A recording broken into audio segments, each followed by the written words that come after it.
Welcome back to the Money Hill, presented by the Best of 3 Network, where we'll be discussing Optic's insane winter break, a couple of other roster changes that happened along the way, the hopefuls to win Major 2, and our upcoming matches this weekend. I am, of course, your host, Scoot. I'm back with BMB. Let's go. I think we jumped straight into the madness here. What are your thoughts? Optic coming into Major 2, dropping Dashy, two-time MVP candidate, and adding Huke back to the trio that did win in Modern Warfare 2019. You corrected me before the podcast and said it was in 2020. The game came out in 2019. It's just what people call it. iLLeY, Shotzzy, Huke won together on the Dallas Empire, back with Rambo Ray as well, the coach. But, I mean, an insane break overall for Optic, and we can kind of get into the details there. That game, go ahead. Very similar to this game. So I think that you're going to have chemistry, much closer than Vanguard last year. So I think you're going to have the chemistry back. Look, it appears that Santa Claus came for Optic and hopefully left a nice, big, fat present for him in the name of Huke. You know, I hope iLLeY's doing okay. Like, just to make it like a bit more personal. You know, I do worry about things like that. But look, I think you're gonna have a much improved Optic team. You're gonna get better chemistry. Right now, this has been an org that has always excelled at Call of Duty, and they haven't been excelling. They did abysmally in the Major 1, and they had to fix something. So they did. Well, yeah. You go into the offseason, they think they're going to blow it up kind of by dropping Dashy and iLLeY in the offseason. They bring them back. They run it back. Everyone's pretty excited for that, and they said they've worked out their issues, but apparently that doesn't seem to be the case. Not that we can really project on what their problems actually were. It just seems like not a lot changed in reality. And it led to kind of the same problems, and they were not dealing with that early on. So they had to blow it up, essentially. It's what a lot of people were calling for, and it sucks to see Optic perform like that. The interesting thing also about kind of the 2019 comparison is, it was 5-on-5. So that draws a little bit of doubt in terms of like what could actually be possible here. And I think I was watching Tactical Rab, and he was discussing the Empire strategy that year was to have pretty much Clayster and Crim6 kind of sit in the back and hold down like where they were coming from. But if 4 people were to get wiped, they would essentially have someone up to squad spawn, and then they would pinch lanes. I don't know if that's exactly possible in this game. It'll be interesting to see how this works out. I'm excited to see Scump on a flex role, more AR-centric, and I am also excited to see Shotzzy get unlocked by the aggression that him and Huke can have together. My concern, iLLeY running a main AR. Can he stack up to the slaying power of other main ARs, and can he kind of slow his game down into that role, into being an anchor? Not that you need to be necessarily slow in this game, but it's just a little bit of a concern I have. Like, will he be good enough to stack up against other mains? I think he has the gunny. It's just kind of going to be a big play style change for him. I mean, I completely agree. Sorry, go ahead. Keep going. Well, you and I were discussing the other interesting part of this was the Pred situation where Optic did almost get Pred, and this is why it was so wild. It's like, originally, our season Pred rumored to go to Optic, Dashy and iLLeY out, so you got to consider how iLLeY feels about that. I want to talk about the human emotion side of it, because also on the flip side, right?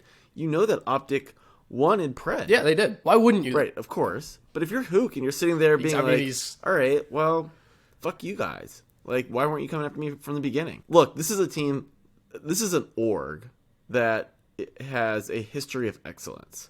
And to see them going through this is uncharacteristic. And so I am really fascinated. I'll be really fascinated. You know, this is Scump's farewell tour to begin with. Like, it's already got weird vibes from the very beginning of the season, and I'm nervous about this team. I'm nervous about your team, Scoot. I can't be nervous. I gotta trust the org on this one.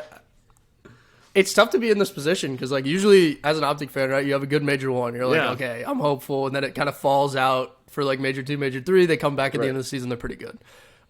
This is a little different. Like, being in the hole early does not feel good. And if they are not in a good position after Major 2, you got to consider that maybe they won't make champs. But you also have to consider making another roster move if this Major doesn't work out. It's going to become kind of a pish-posh. Seattle might consider getting rid of Pred if they don't have a good performance. Like, I mean, look, Seattle's already having a good performance. They already had a great Major 1. But if they have a bad Major 2, you got to consider the cash you can bring in if you sell Pred. And he's a free agent at the end of the season, probably going to Optic. But as Robert in our Discord kind of point blank called it out, it's like teams coming in, since there's nothing for them to trade other than money, when the only thing that you get is money from winning, but you still have to win, like, it makes it really hard for these teams to do interesting deals and do interesting things that can improve them now for kind of sacrifice future generations or future seasons. That doesn't allow for really interesting trades to happen, right? For Optic to come in and say to Seattle, we'll pay you a shit ton of money, like, I don't know if they're going to do that, because now you're basically paying for 5 or 6 players when you don't have that budgeted. Econ of esports. Yeah. Next episode. I'm happy to break it down. Yeah, a little podcast. I would honestly, it's a pretty interesting topic to discuss, especially with the way kind of esports orgs hemorrhage cash and stuff like that. But there are a lot of changes I think that could be made across the board in several different leagues that have to be made. Well, eventually the space is going to grow up. It's going to have to follow a little bit of a model of traditional sports in that way, and they need to subsidize their player contracts better. Everything across the board, but it's almost too big of a topic to discuss right now. Yeah, I think the human element's important to consider. It's got to be. It's tough to be in that position. If you're Pred, I mean, what's your perspective there? Like, I know that you know, I'll toss it over to you, but like, if you're Pred, are you happy you're still with Seattle, who fucking came in the finals of this past major and thinks that maybe they can really take, you know, this team to the next level, or were you excited to go to Optic? I mean, going to Optic as a Call of Duty player is the best career decision you can make. Like, you're going to pop off on stream, everything else. It's all just kind of going to work itself out from there. Like, you're going to be a pretty popular streamer. You're going to make money from that on the side. You're going to be on a sick team, sick org, be a part of a lot of content, get your name out there. Like, it's a really good situation to be in. People already like him, too. Like, that's the positive part. He didn't sound, like, super pleased that he didn't get moved when he streamed and kind of talked about it. But he did end it off with, like, there's a lot of season left to play. Like, we got to get back to Call of Duty, right? Like, that is the focus. And I think if you're his teammates, you can't really be mad at him. Like, it's an opportunity to join Optic. Attach talked about that. There's a lot going on here. I was about to ask this exact thing. What do you say for your accuracy? What do you say for your Mack in Sim? I mean, it's a chance to, like, join the best org in Call of Duty in terms of, like, your career. It's just a good move. You got to support your boy, in my opinion. It's tough. Like, that's your teammate that's considering leaving or being bought out or whatever, but the org's also considering it. That's my other point, too, is if they were to have a bad Major 2, you have to consider the cap's potential on earnings for the rest of the year. And then you look at the drawing board, and if Optic also had a rough one, you consider the maximum that you can get out of this is to sell Pred, maybe. Because he's already probably going to Optic in the offseason. Or at least it looks that way as of now. So what happens to iLLeY now? Oh, sorry. What happens to Shotzzy? Dashy. God damn it. Dashy, who knows? I mean, it seems like it's lit the fire a little bit for him, which is kind of, you know, counterproductive, and it should have done that in the offseason when they were considering dropping him, if you ask me. But, I mean, the guy's got otherworldly talent. Like, we've all seen him shoot for the last few years. And I mean, someone's got to pick him up. Yeah, somebody's going to pick him up, but it's just a matter of kind of when and for what reason. Like, I think we're going to see a lot of changes after Major 2, and Dashy is going to be one of those. Do you want to make a prediction? Which team picks him up? FaZe. I was going to give you another one. Not too dissimilar. Thieves. I don't know if Thieves does it. I think Thieves like their roster a lot. After, I don't know where he would come in. Like, I don't know where he would pop in for them. It's tough. Like, Octane's also a turret. It's just that's not a bad prediction though. Everybody wants to have the player that wants to get revenge on Optic, because it's really good. Not only Thieves, from, like, he's not only good as a player, but it's really good from a content perspective. Thieves love content. That is they like winning, but they prefer content. They love content more. I mean, maybe he moves to Val. Who knows? But, like, we can't really project. We'll find out, I think, after Major 2 at some point along the way. I'm sure his buyout's huge from Optic as well. And that's the other part of it. So that is the other part of it. You need a team who can pay for that. What I will say is, if Optic make Major 2, it'll already have been a better move for the team. I mean, they're gonna make. They didn't make Major 1.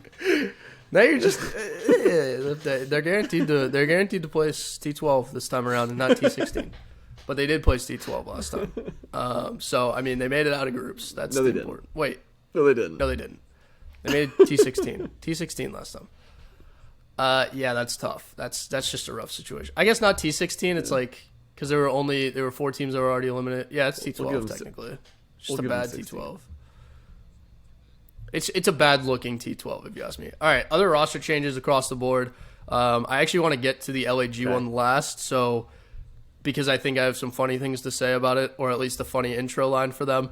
But London Royal Ravens also making a change. It's not necessarily official yet, as in they haven't announced it on Twitter, but Pollux is playing Challengers, and that pretty much all but confirms it. So the roster moving forward will be Nasty, Asim, Zero, and Scraps. Scraps is coming in place of Pollux. I think everybody and their mother saw this coming after his performance at Major 1, and it's been long said kind of for a while, Pollux, a little bit of an onliner and doesn't really perform as well on LAN. So they're bringing in guy who has more LAN experience and a little bit more of an aggressive player in Scraps, and it's a return to the league for Scraps. So I mean, we'll see how he performs. I think this is a pretty interesting roster, pretty aggressive roster. How do you get so like to that point? Like obviously, Pollux great when it comes to online. How do you get a player like that more LAN reps such that you can actually clearly he's the better player online. So like in theory, you figure out a way to make that translate to LAN. Like, how do you get someone more reps just that way? Like, I think the only way you can improve when it comes to LAN is by playing LAN. There's no other way to do it. Yeah, I mean, you got to play Challengers. It's kind of the only way up, and you got to get comfortable doing Challengers it. There's no real explanation to it. Some guys are just like, no, but they have LAN tournaments as well. So you're going to have to get the experience there. And I hope he finds a good landing spot in Challengers, and I hope he finds his way back to the league with a little bit more LAN experience. Like, I love to watch the guy play. He's pretty fun. Got a ballsy attitude about it too. He's pretty funny on stage, and it's just good for the league to have him in there. Need more guys that are funny. Personality. Finally, LAG and the Academy Petri Dish. That is the name of this roster for now. They've kept their long-term signing of RCDs in the starting lineup. He's the only remaining player from Major 1. They blew the entire thing up, and they added pretty much their entire Challengers roster outside of one player. So now it's RCDs, Joe Deceives, Assault, and Exceed. Joe Deceives and Exceed, very good in Challengers. Assault has been in the league before with Exceed as well.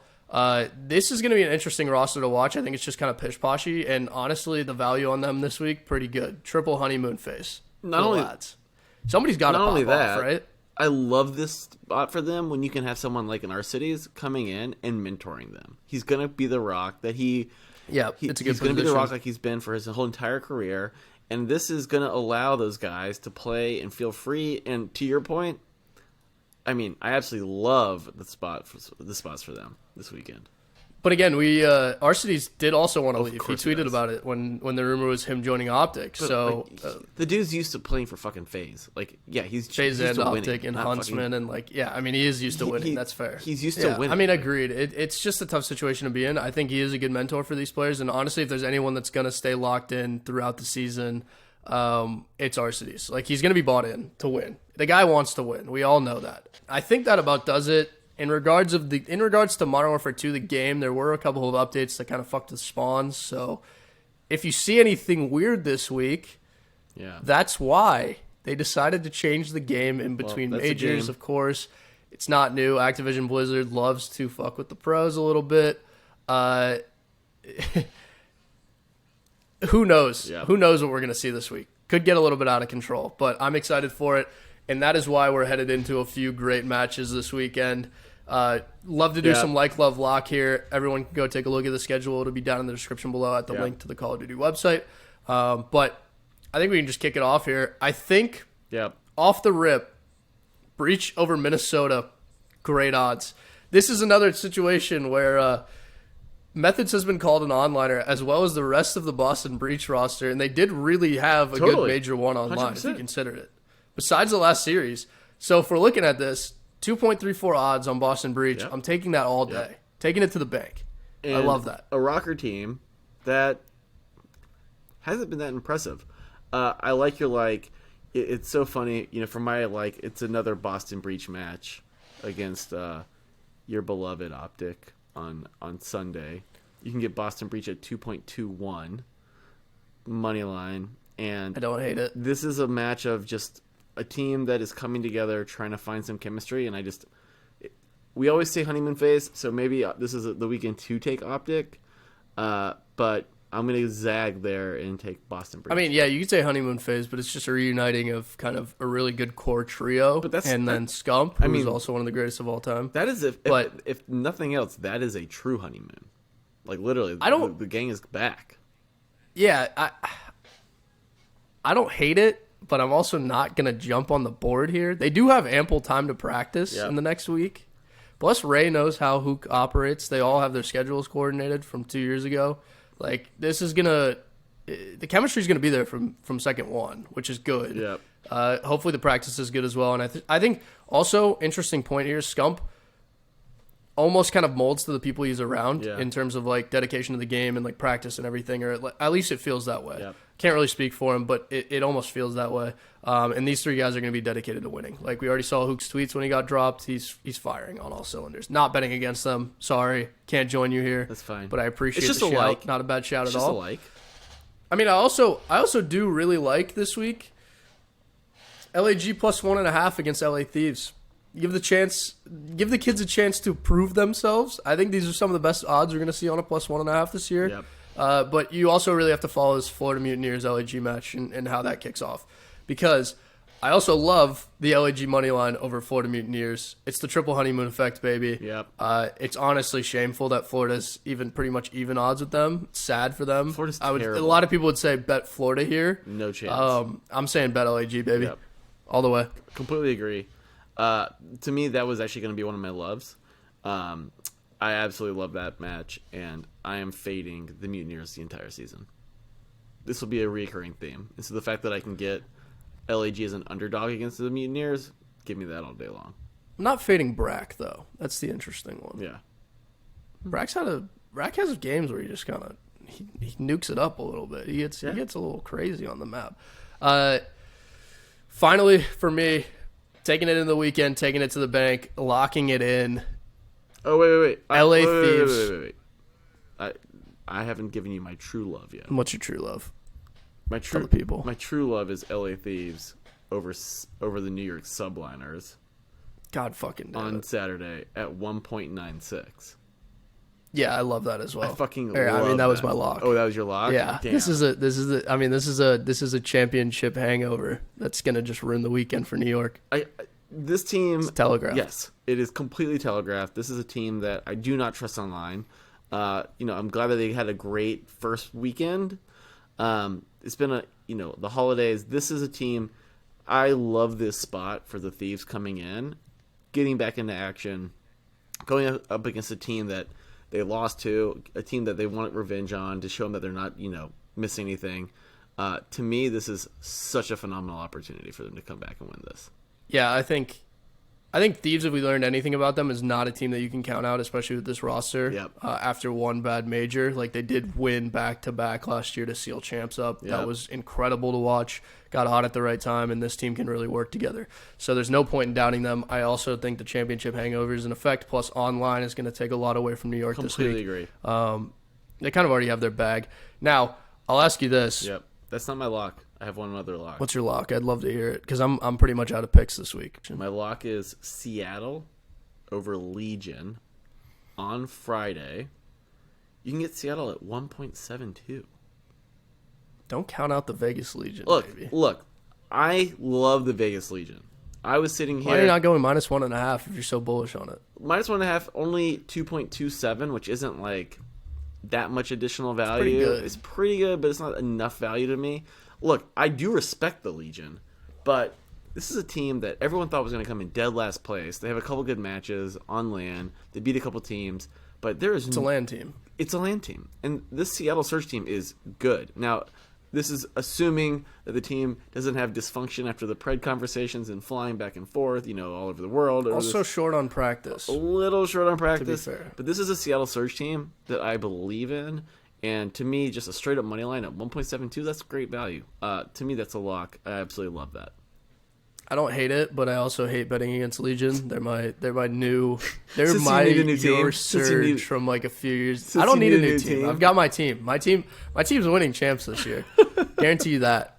We're gonna come around 7th, 8th in placing or something, and then they'll win it from the lower bracket. It's gonna be an incredible run. Don't count it. Don't miss it. Don't miss all of our coverage of the Optic Gaming Champs run at the end of the year. Yeah. Right here on Best of 3 Network. Absolutely. Of course, show's called The Money Hill. You had a question for me? No. Okay. Yeah. Final question. Okay. Let's talk about it. Just keep it brief for me. We're early in the major here. Who's winning Major 2? Early prediction. Ultra. Duh. Get out of here. Ultra played great. They had the best first major that I could want for them. They played well. They didn't win, so they haven't set expectations too high. They're just getting warm. They're getting comfortable, and they are going to come through and fucking annihilate teams this season. If I could put more money on the Ultra, I will. Minnesota Røkkr. Get the fuck out. You just said that Boston's going to beat them. Yeah, Boston's onliners. Don't worry about it. Okay. Minnesota's going to find their stride late in the qualifiers. Yeah. Get to the major, get hot, win some S&Ds. It's GG. Okay. Well, right now on land, finals, they got baby. smoked by Ultra, and then they got smoked by the Legion. So, I mean, it's two really tough land teams to play, if you ask me. Good. I'm glad. Two of the best in the game. I'm glad you're admitting it. I'm not admitting anything. Ultra sucks. Shout out our Canadian viewers. I still love you guys. I have nothing against Canada. This is not personal. This is more me versus Chris than anything. I don't feel the need to explain myself, but I am. That about does it. I think that wraps it up. Yeah. If this is your first time listening, consider hitting that subscribe button down below. If this is your second time listening, why have you not already hit it yet? You know the vibes. Hit that like button, hit that notification bell, and also join our Discord. It's down in the description below to join the conversation. One more like for you. At Best3 Network on Twitter if you wanna just what? Go ahead. Late like. Seattle Surge over Atlanta FaZe at 3.0 odds. Yes. Yeah, I mean, under practice. You absolutely ruined my Twitter readout though, but it's at Best3 Network. If you missed it, our Discord is also there. Pinned tweet. Let us know why you hate the episode, why you love it in the comment section down below.